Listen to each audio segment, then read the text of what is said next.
What is meditation and how do we meditate? The word meditation is like the word medicine. It has this prefix med, which is a Greek prefix that means care or attention. When we meditate, we are being careful, we are paying attention. Meditation is a universal spiritual tradition, wisdom. We find it in all the great religious traditions of the human family. I remember years ago I was teaching meditation, Christian meditation in Australia. I was talking about the 2,000-year-old tradition of Christian meditation, going back to the teaching of Jesus on contemplation. And then an Aborigine, a Christian Aborigine who was in the audience, came up to me afterwards and thanked me for the talk, and he said, you know, our people, my people, the Aboriginals, he said, have been meditating for 40,000 years. We call it Digiri, which is a silent, non-questioning awareness, a harmony with the world around us. They go to a sacred place, maybe a rock or near the river. He belonged to a river people. And he said, we just sit beside the river and feel the flow of the river, and we open ourselves to the presence that is in nature. So meditation goes back to the very earliest intuitions of humanity about what lies deeper than the senses or deeper than even our rational mind. In meditation, you could say we go from the mind to the heart, from thought into silence, from words and images and planning and problem and analyzing, all the things that we do all the day in our active minds. We go deeper than the mind. We go into that place of the heart. The heart is not just a romantic, emotional symbol. We find the heart as a symbol in all the spiritual traditions, and it is a symbol both of the interiority of the human person and also of the wholeness of the human person, where the body, the mind and the spirit converge into the true self, into the person I most deeply and truly am through all the years and all the experiences of my life. So meditation is our journey of consciousness, shifting the center of consciousness from the mind to the heart. And we do that not by trying to achieve anything, but simply by being still. Stillness is the primary experience of meditation. So when you meditate, sit physically still.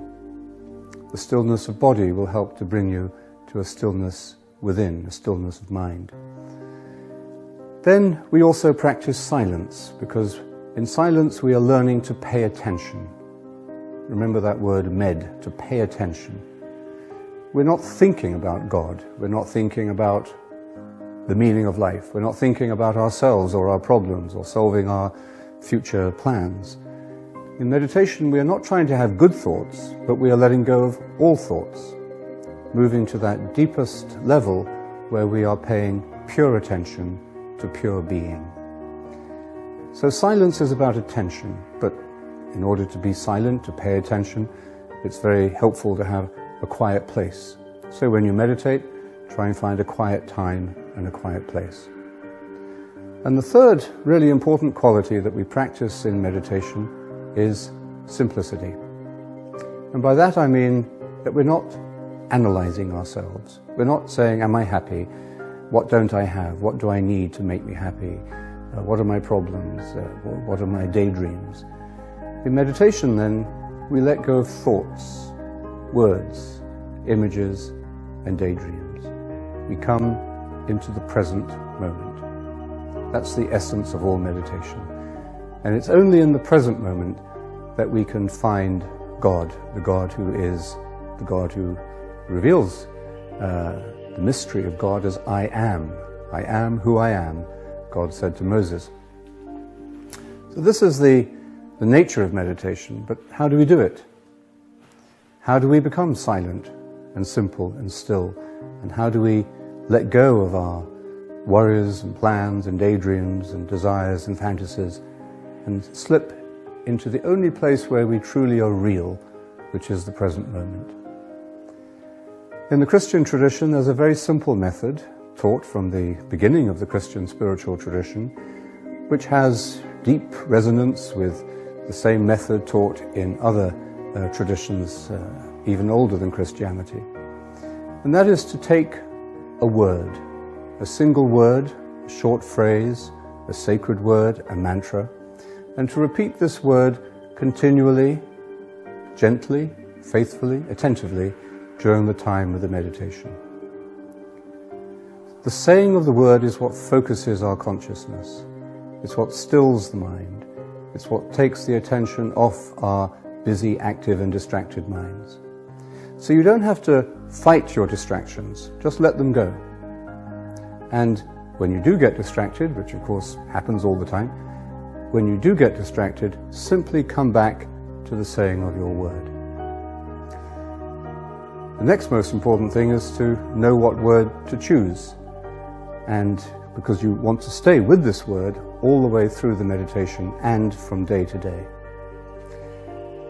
The recommendation of all the traditions is to take a sacred word, a word that is sacred in your own tradition. Stay with the same word and give it your full attention.